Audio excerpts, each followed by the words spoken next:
Señor.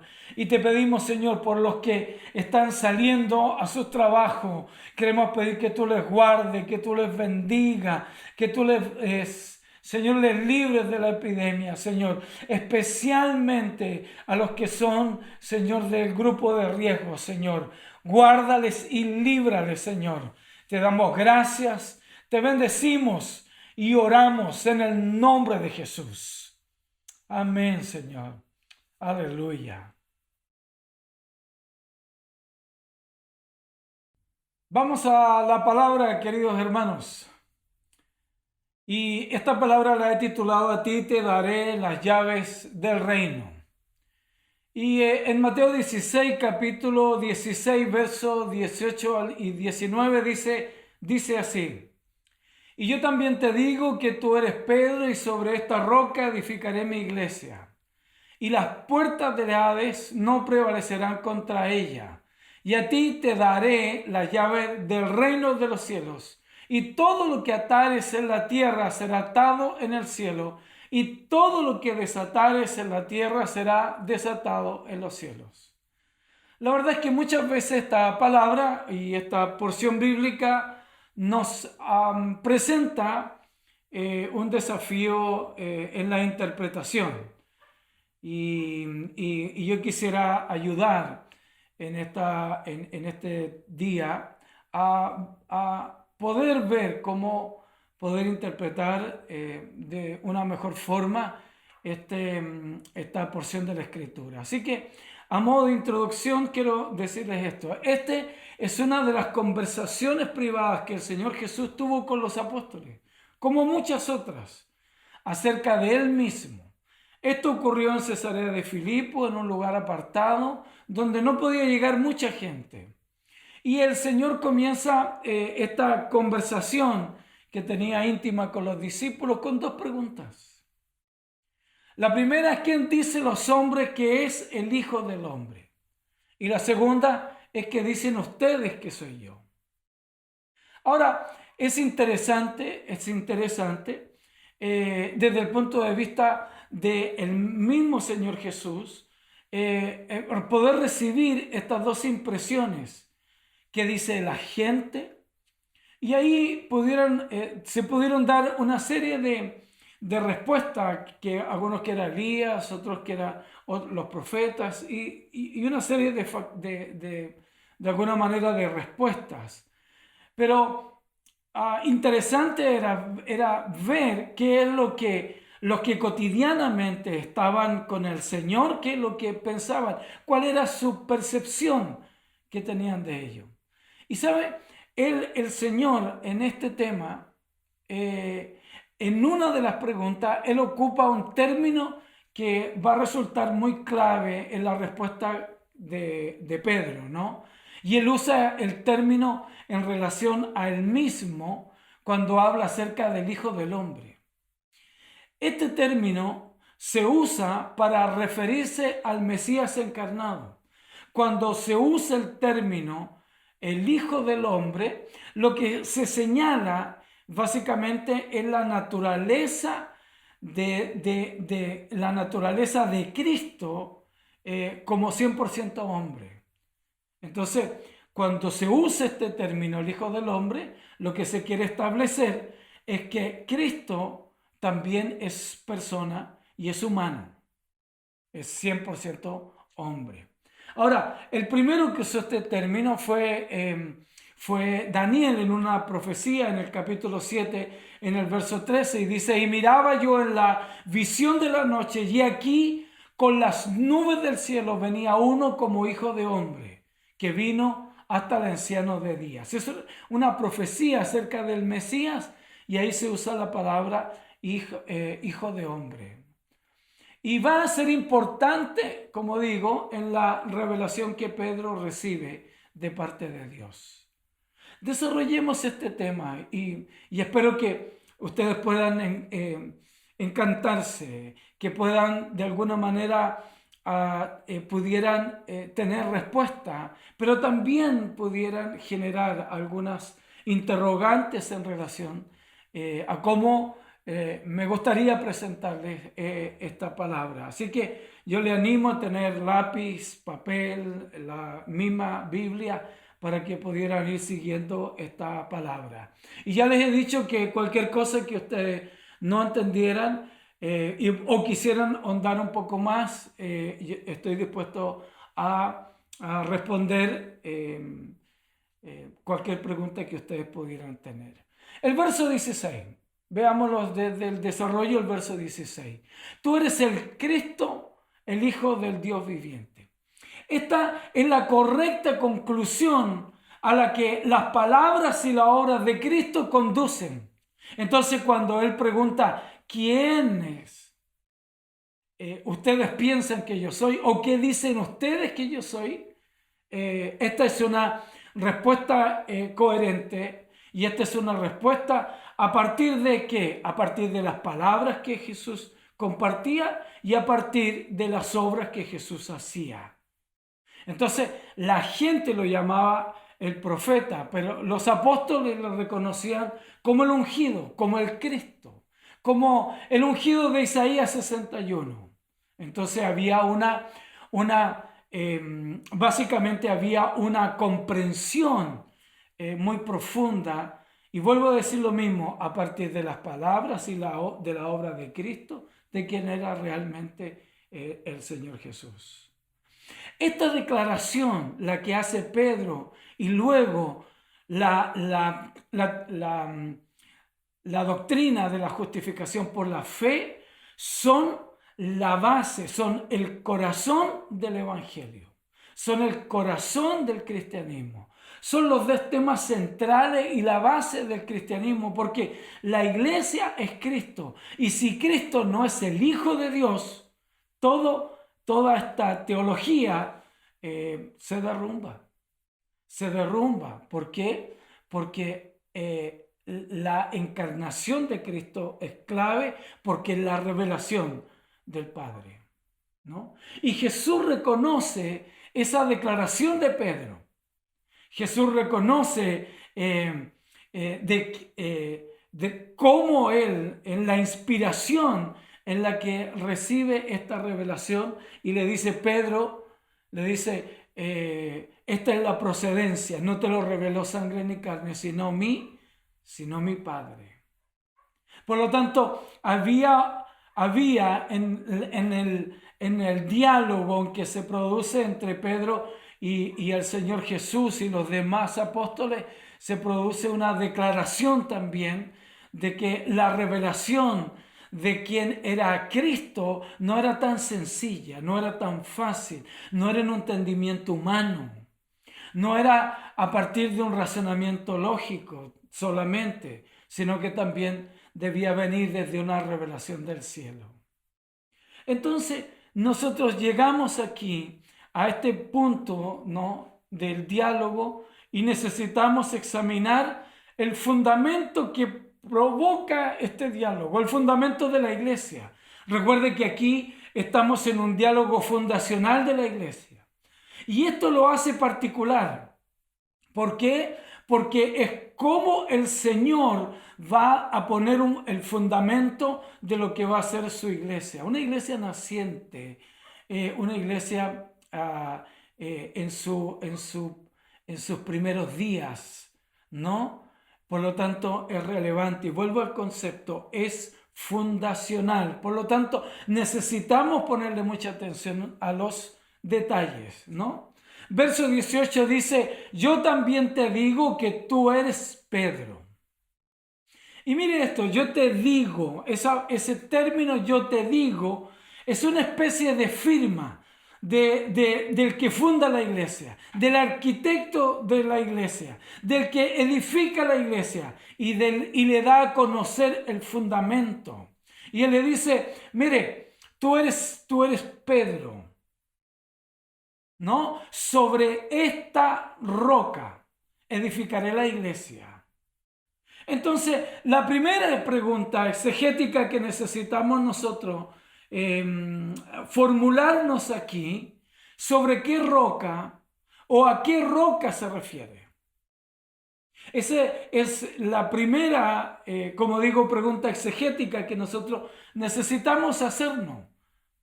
Esta pregunta es muy importante. ¿Y sabe por qué? Porque debemos observar muy bien el texto. Porque este es uno de los textos que usa la Iglesia romana para su papado. Por lo tanto, es muy fácil mirarlo desde otro punto de vista. Jesús había enseñado en el capítulo 7 acerca de la construcción en la arena o en la roca, por lo que él no iba a construir en la arena.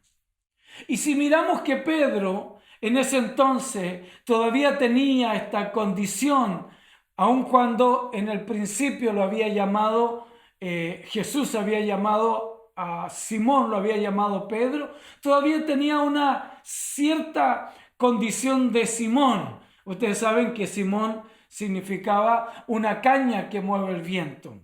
De alguna manera lo que reflejaba era el carácter un poco movible, ¿no? Sus emociones un poco dispar de las que tenía Pedro. Por lo tanto, lo que podemos inferir aquí es lo siguiente. Con toda certeza es que la fundación de la iglesia, el Señor Jesús no estaba pensando en la persona de Pedro. Y eso es lo primero que necesitamos respondernos a esa pregunta exegética. ¿Cuál es la roca? Y tenemos que decir aquí que la roca no era Cristo, perdón, no era Pedro. ¿Por qué? Porque en 1 Pedro 2, 4 y 5 dice, acercaos a él, piedra viva, desechada ciertamente por los hombres, mas para Dios escogida y preciosa. En Efesios 2:20 dice, edificados sobre el fundamento de los apóstoles y profetas, siendo la principal piedra del ángulo Jesucristo mismo. Por lo tanto, estamos en la condición de decir efectivamente que Pedro no es la roca. Volvamos al verso 18. Sigamos examinando que nos debe dar luz, ¿no? Entonces, Jesús no le dice sobre ti, en referencia a Pedro. Note eso en este diálogo que se produce. Note que Jesús no le dice sobre ti edificaré la iglesia, sino que lo que dice, sino sobre esta roca edificaré la iglesia. Entonces, la roca que menciona aquí, que luego se transforma en el fundamento de la iglesia, ¿sabe cuál es? Es la declaración de Pedro. No es Pedro en sí mismo como persona, sino en su declaración. Por lo tanto, la roca que el Señor Jesús le parece como fundamento de la iglesia que estaba siendo fundada, la roca es sobre la verdad revelada a Pedro desde el mismo cielo por el Padre. ¿Y cuál era? Tú eres el Cristo. Y deténgase ahí, ¿sabe por qué? Porque no es sencillo entenderlo. Recuerde usted que el pueblo de Israel lo que estaba haciendo esperando un Mesías. Todo Israel sabía que iba a venir el Mesías. Por lo tanto, el tema del Mesías no era un tema desconocido para el pueblo de Israel. Es más, cuando Jesús aparece en la sinagoga y comienza a leer el rollo, lo que está leyendo es Isaías 61. Y Isaías 61 está hablando del ungido de Jehová.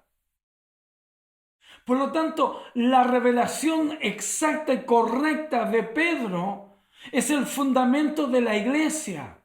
El Cristo de la gloria, el Cristo encarnado, el Hijo de Dios, el Verbo hecho persona, había sido descubierto, había sido de alguna manera sacado el velo en la vida de los apóstoles.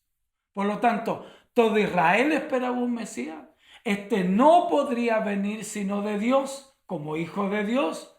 Y Juan lo llama el Verbo encarnado porque debía tener un cuerpo. ¿Para qué? para que pudiera ser el redentor de todos. Por lo tanto, debía ser hijo de Dios para hacer lo que el diablo había provocado en Génesis 3. La única posibilidad de ser libre cada ser humano, cada persona, era que Cristo, el Verbo encarnado, el Hijo de Dios, el ungido, el Cristo, apareciera y pudiera dar su vida por nosotros para librarnos de la condenación y de la ira venidera. Por lo tanto, es fundamental, déjeme repetir este término, es fundacional la revelación de Pedro en este entonces. Entonces le dice a Pedro, sobre tu declaración, sobre la revelación que Dios te dio, edificaré la iglesia. Por lo que aquí debemos entender, desconstruyendo un poco la teología de la iglesia romana, debemos entender aquí que no está hablando este verso 18, no está hablando de la supremacía de Pedro en relación a los apóstoles, y no está hablando de la supremacía de Pedro como un principal apostólico hereditario, ¿no? Donde él se abroga o donde la iglesia abroga en Pedro y luego en el Papa abrogan la herencia de Pedro. No está hablando aquí de eso, sino que lo que está recogiendo es la declaración. Esa es la roca angular, esa es la piedra angular. Cristo es la piedra angular de la edificación de la iglesia. Por lo tanto, lo que ha sido revelado o develado por la gracia de Dios en Pedro es el fundamento de la iglesia. Y pronuncia el Señor Jesús una promesa. Y aquí tenemos que tener esta plena convicción porque esta promesa es en el tiempo. ¿Y sabe cuál es? Es que la iglesia no será destruida. La iglesia es indestructible. No es perfecta, no es infalible, es indestructible, que son cosas distintas. Interesante eso, ¿no? Interesante descubrir o entender que el cimiento de Cristo está basado en su propia persona, que fue revelada por Pedro. Como número 2, déjeme hablar de la implicancia que tiene que Pedro que Pedro haya tenido esta revelación. ¿Sabe por qué la implicancia está en el verso 19? Y lo que inspiró el título de esta predicación. Y dice, a ti te daré la llave del reino. Es otra dificultad exegética que tenemos a veces para saber qué es lo que son las llaves del reino. Déjeme ayudar un poco aquí. En el Nuevo Testamento se refiere esta frase a Jesús. Apocalipsis 1:18 dice, yo soy el primero y el último, el que vive y estuvo muerto, mas aquí vivo por los siglos de los siglos. Amén. Y tengo las llaves de la muerte y del Hades. Entonces el que tiene las llaves es Cristo. Apocalipsis 3:7 dice, esto dice el santo, el verdadero, el que tiene la llave de David. Por lo tanto, siempre está referido a Jesús el tema de las llaves. Pero aquí nos encontramos con que Jesús le pasa las llaves a Pedro. Lo que le pasa no son las llaves de la iglesia, sino las llaves del reino. Y ahí hay una implicancia interesante. Porque a Pedro no lo pone por jefe de la iglesia. Y esa es otra desconstrucción de la iglesia romana. No lo pone como jefe de la iglesia. Por lo tanto, esa caricatura que se hace de Pedro con un manojo de llave, siendo administrador del cielo, no, espéreme. No, Porque lo que le está diciendo aquí el Señor Jesús a Pedro es acerca de las llaves del reino y no de la iglesia. Por lo que significa que la promesa es que Él sería encargado de abrir la puerta de Dios a miles de personas que van a entrar. Ahora, no solo a Pedro, sino a los 12 apóstoles y luego a nosotros la iglesia. El que tenía que inaugurar el reino de Dios, no, era Pedro. Pero ¿cómo se completa o cómo se llega a entender esto? Déjeme ayudar también aquí en esto, queridos hermanos. Por lo tanto, Pedro tiene una llave, o Pedro tiene la llave del reino. Hechos capítulo 1, verso 8 dice: pero recibiréis poder cuando haya venido sobre vosotros el Espíritu Santo y me seréis testigo en Jerusalén y en Judea, 2 ciudades de Israel, en Samaria, una ciudad que estaba afuera y que componía a samaritanos que eran mitad hebreos y mitad judíos. Y lo último de la tierra, que está hablando acerca de los gentiles.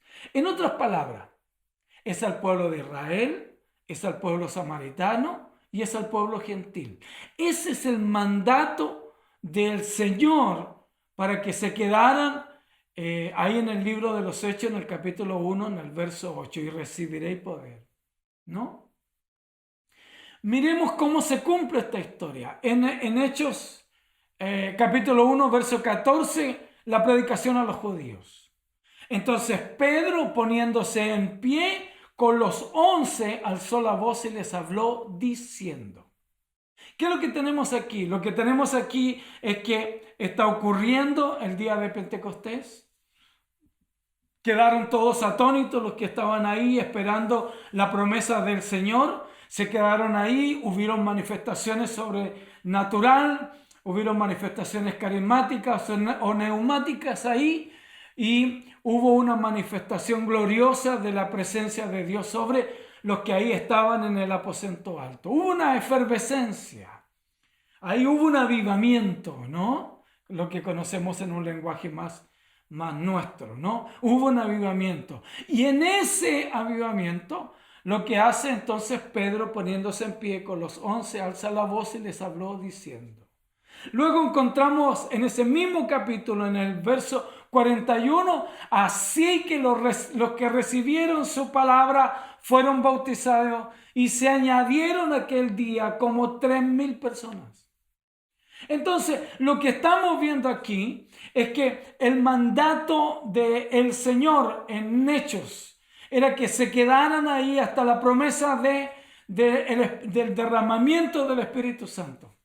Y serían testigos en Judea y Jerusalén y Judea. Aquí lo que está ocurriendo, luego vemos en otra parte donde pasa exactamente lo mismo y se convierte en 5,000. Por lo tanto, la iglesia judía que se convirtió a Cristo ya eran 8,000 personas. ¿Qué es lo que está ocurriendo? Lo que está ocurriendo es que Pedro está usando las llaves que el Señor le dio. ¿Para qué? Para inaugurar la iglesia, ¿no? Para que todas las personas pudieran acceder a, una vez oída la predicación del Evangelio, que son las buenas nuevas de que Cristo murió y resucitó y nos justificó por la fe, y se están cumpliendo ahí en Jerusalén y en Judea. Esa es la primera parte, a los judíos.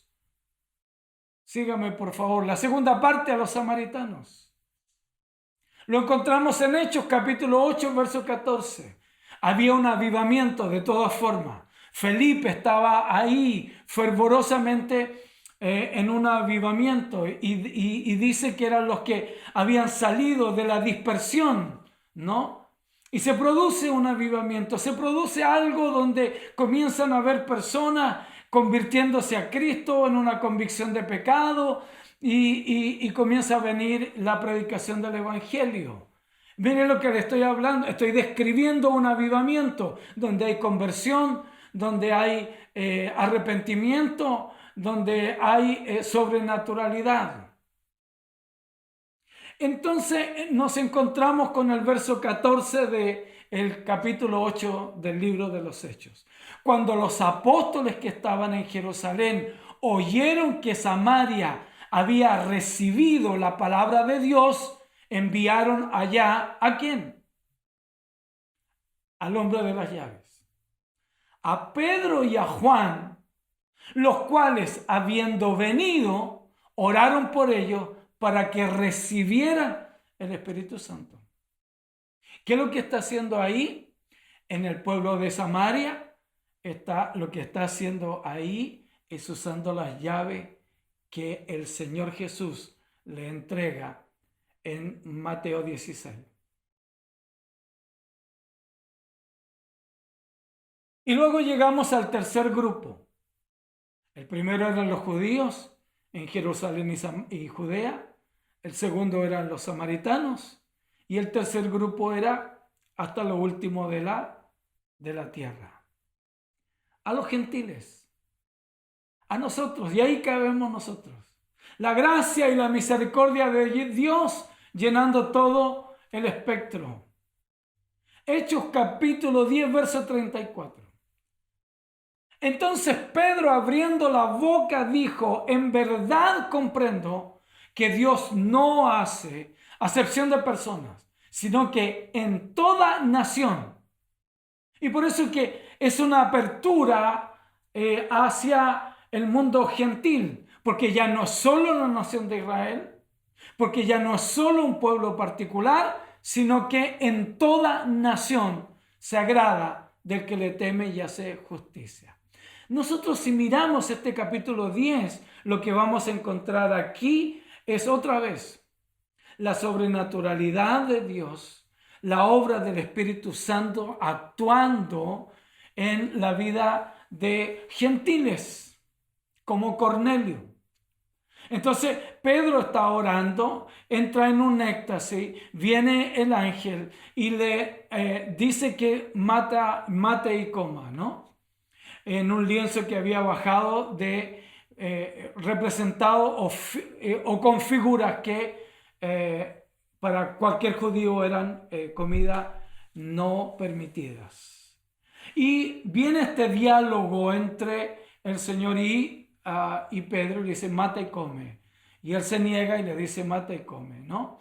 Hasta que entra en esta razón Pedro, y en realidad el mensaje era que lo que Dios ha limpiado no lo llame el inmundo.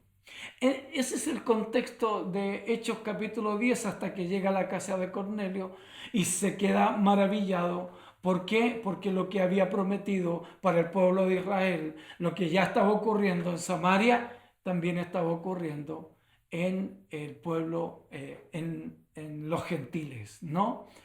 Y en ese contexto nos encontramos con el verso 44, que dice: mientras Pedro hablaba, el Espíritu Santo cayó sobre todos los que oían el discurso.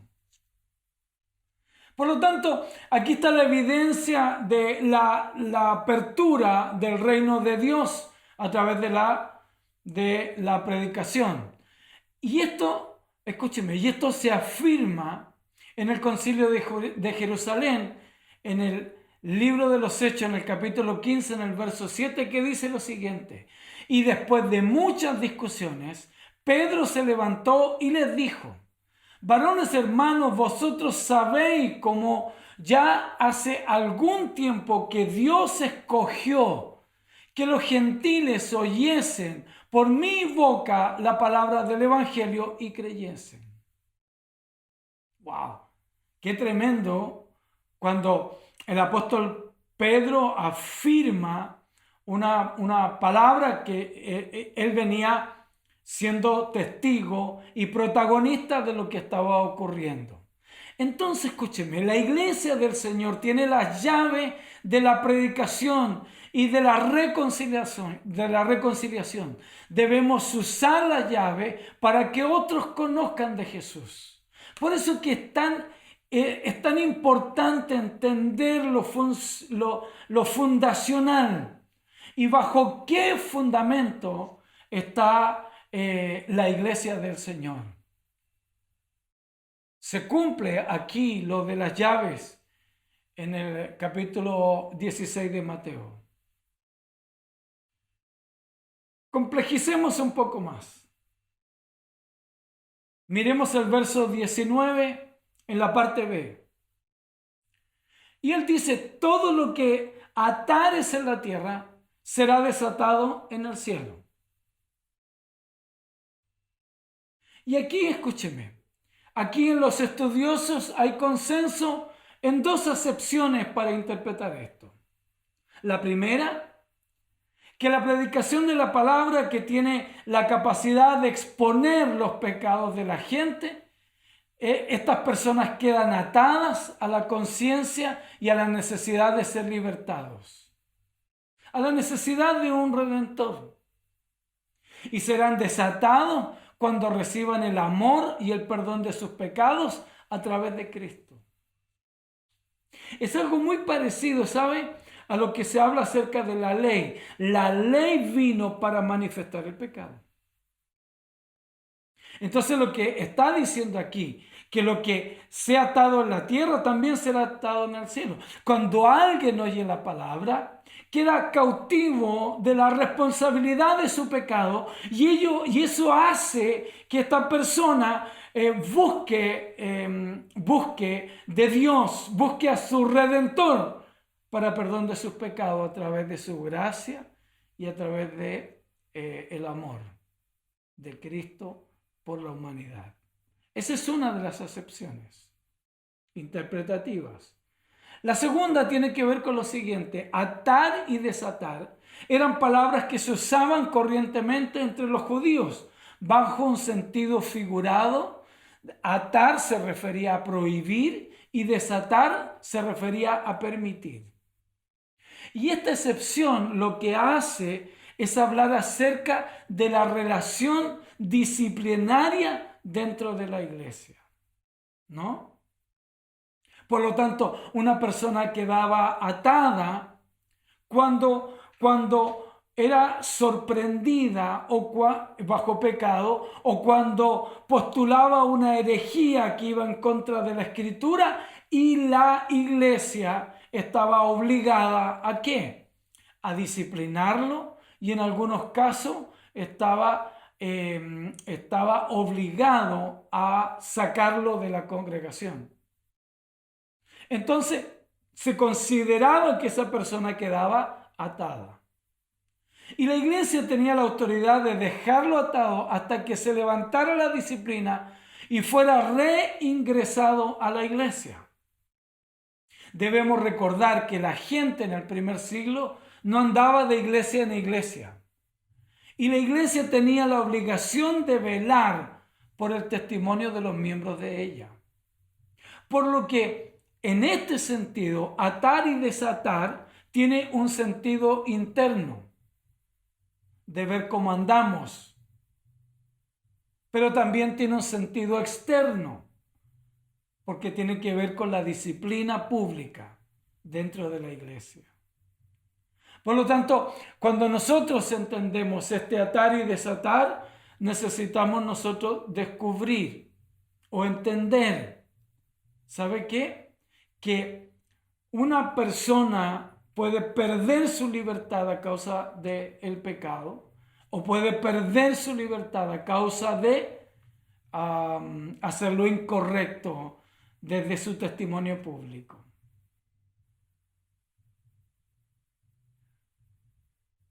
Déjeme concluir porque me parece interesante que pudiéramos descubrir, ¿sabe qué? El sustento, el fundamento de la iglesia, que es Cristo. Pero también cómo los apóstoles, y por eso es que la Escritura dice que perseveraban en la doctrina de los apóstoles. ¿Por qué? Porque cómo los apóstoles fueron las personas que con un celo indiscutible y con una obediencia a toda prueba, ellos fueron cumpliendo cada etapa y cada palabra que el Señor les profirió cuando Él estaba con ellos. Por eso es que la conversación íntima de Jesús con los discípulos era crucial, era importante, era trascendente por el carácter fundacional que tenía la relación de Jesús con los apóstoles. Lo segundo que podemos entender aquí es que Dios no le da la iglesia a una persona. Cristo es la piedra angular. La iglesia depende de Cristo. Y la iglesia será eterna, porque ni las puertas del infierno prevalecerán. Más allá si tenemos leyes a favor de la iglesia, más allá si tenemos condiciones para reunirnos, más allá si somos parte de la iglesia visible o seremos parte de la iglesia invisible. Pero lo único que nosotros necesitamos tener y establecer en nuestra vida que la iglesia no morirá y no hay gobierno, no hay pandemia, no hay situación de estado que pudiera eliminar la iglesia. La iglesia es de Cristo, la iglesia es del Señor y nosotros somos su iglesia. La tercera cosa que quiero señalar aquí es que las llaves del reino no solo fueron para Pedro. Pedro fue el que inauguró, y permítame esa expresión, el que inauguró la apertura del reino de Dios. Pero sabe, Dios nos encargó a nosotros. Y a través de la locura de la predicación del Evangelio, que la gente conociera de Jesús, se arrepintiera de sus pecados y pudiera tener perdón. Nosotros, la iglesia, desde el fundamento, desde la promesa de las llaves, es que Cristo confió en ti para la extensión del reino de Dios. Es que Cristo demandó de ti la predicación del Evangelio para reconciliar al mundo con Cristo. Lo cuarto es esto. No solo Dios está preocupado de lo interno, sino también de lo externo. Dios está preocupado de lo interno, que nuestra vida no quede atada a la mentira, al pecado, a las falsas doctrinas. Por eso que es importante, por ejemplo, cuando el apóstol Pablo le dice a los Gálatas que él nos fascinó, quien los embrujó para que otra vez creyeran y volvieran a esclavitud. Entonces, lo que Dios está aquí pensando, entendiendo y exhortándonos a que no seamos incautos, a que no seamos gente neófita, a que no seamos gente que desconoce la Escritura. ¿Para qué? Para que no perdamos la libertad con la que Cristo nos ha hecho libres. Por lo tanto, la Escritura es fundamental en la vida de un creyente.